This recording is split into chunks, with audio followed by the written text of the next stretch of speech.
Hello everyone, this is doctor Aarti और आज हम बात करते हैं। देखिए, जो वजाइनल डिलीवरी जो होती है उसके बेनिफिट्स क्या हैं।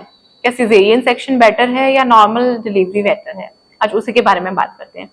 देखिए, नॉर्मल डिलीवरी क्या होता है। नॉर्मल वजाइनल डिलीवरी होती है जब आपको वजाइनल पार्ट से जो है बेबी का बर्थ जो है किया जाता है। उसमें वजाइनली आपका जो प्रोसीजर है, वैसे तो मैंने डिटेल में एक नॉर्मल डिलीवरी के लिए भी वीडियो बनाया है, सिजेरियन सेक्शन के लिए भी वीडियो बनाया है, आप वो भी चेक कर सकते हैं कि बेसिकली सिजेरियन सेक्शन क्या होता है, नॉर्मल डिलीवरी क्या होता है। बट आज हम बात करते हैं इसी के बारे में। जो नॉर्मल डिलीवरी होती है उसमें वजाइनली बच्चे को बर्थ दिया जाता है, उससे डिलीवर किया जाता है। तो इसमें क्या है, अगर हम बात करते हैं नॉर्मल वजाइनल डिलीवरी के बेनिफिट्स की। देखिए, सबसे पहले क्या होगा कि फर्स्ट जो मदर को जो बेनिफिट होगा, एक तो लेस ब्लड लॉस होगा इन कंपैरिजन टू जो हम सिजेरियन सेक्शन में देखते हैं। तो सिजेरियन सेक्शन में ज्यादा ब्लड लॉस होता है।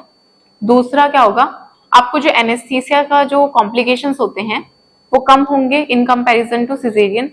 और इसके अलावा आपका जो है रिकवरी जो होगी वो फास्ट होगी। इसके अलावा आपका जो हॉस्पिटल स्टे है वो भी कम होगा नॉर्मल डिलीवरी में in comparison to caesarean section.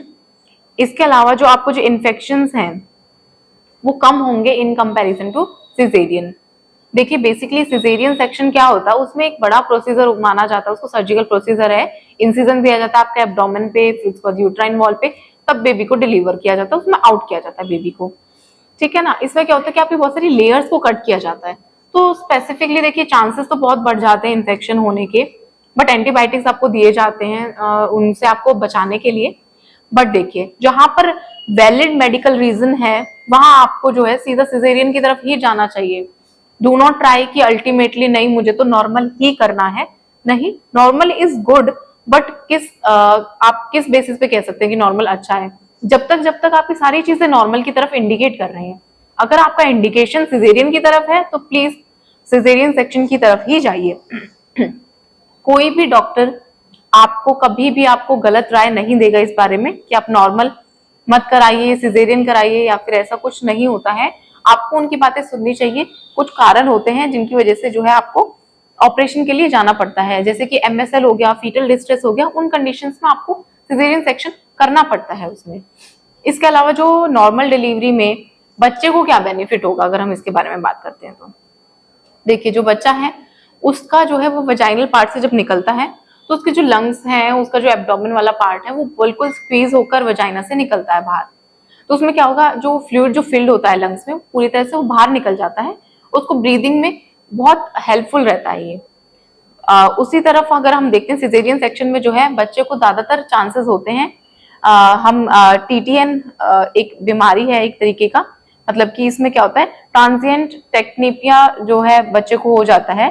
Tachypnoea जो बेसिकली जो है ये इसी में मिलता है सिजेरियन सेक्शन में, क्योंकि उसका फ्लूइड जो कंप्लीटली लंग से बाहर नहीं निकला, वो क्राई करता है, उसके बाद भी जो है कुछ उसको सांस लेने में थोड़ा सा ब्रीदिंग में प्रॉब्लम होती है बच्चे को। ये थोड़ा सा एक मैं ये कह सकती हूँ कि ये बेनिफिट आपको मिलता है नॉर्मल डिलीवरी में। बट देखिए, अगर आप बात करते हैं कि नॉर्मल कराना चाहिए या सिजेरियन कराना चाहिए, डू नॉट प्रीफिक्स मत कीजिए इस चीज को। जैसे आपकी कंडीशन, अगर आपका सर्विक्स डायलेट अच्छे से हो रहा है, आपकी सारी चीजें नॉर्मल हैं, तो go for the normal vaginal delivery. But वहीं अदर हैंड पे अगर आपको इंडिकेशंस हैं, जैसे कि आपका प्लेसेंटा प्रीविया है, या फिर आपका जो है सीपीडी है, या फिर एमएसएल है, या कुछ भी कारण हो सकते हैं, तो अगर आपके डॉक्टर आपको बोलते हैं कि सिजेरियन सेक्शन कराना चाहिए तो आपको सिजेरियन की तरफ जाना चाहिए, सिजेरियन सेक्शन कराना चाहिए। इससे आपको कोई प्रॉब्लम नहीं है सच।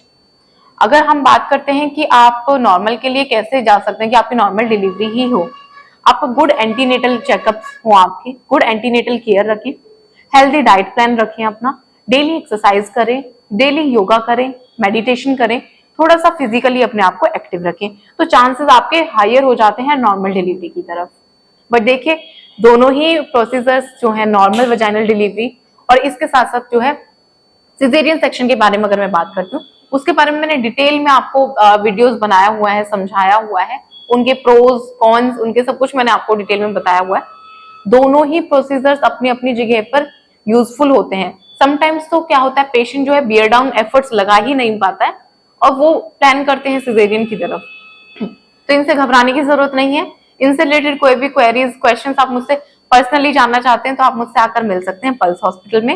मेरा जो ओपीडी का टाइमिंग है वो 10 से 2 के बीच का है, आप मुझसे वहां आकर मिल सकते हैं। आप अपने एंटीनेटल चेकअप्स मेरे से करा सकते हैं। आप अपनी कुछ क्वेरीज मुझसे पूछना चाहते हैं तो आप मुझसे पूछ सकते हैं। आप अपने नॉर्मली यूटीआई के बारे में या फिर किसी और इन्फेक्शन के बारे में कुछ जानना चाहते हैं, आपके रेगुलर पीरियड्स हैं उसके बारे में मुझसे जानना चाहते हैं, आप आकर मुझसे मिल सकते हैं। धन्यवाद।